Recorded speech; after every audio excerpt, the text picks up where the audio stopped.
Julian San Jose, Raver Cruz at Bubay, pauwi na ng Pilipinas. Show sa Israel, nakansila.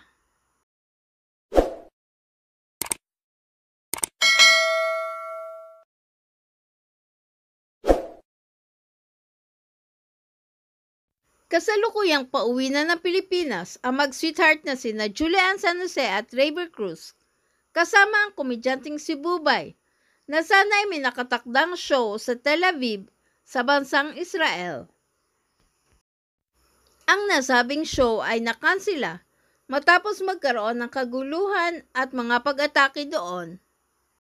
Nauna rito, nagbigay ng anunsyo ang Sparkle Artist Center at sinabing lahat ng kasama sa naturang nakansilang show ay ligtas at nagpasalamat sa mga nagdasal para sa kaligtasan at proteksyon ng lahat.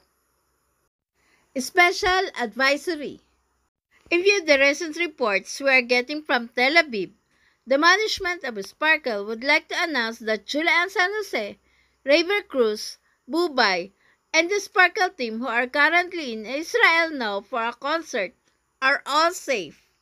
The show for tonight was already cancelled, and the whole GMA team will leave for Manila as scheduled. We thank everyone for their well wishes as we pray for their continued safety and protection. Please subscribe and hit the notification bell para ma-update kayo sa sunod na showbiz news.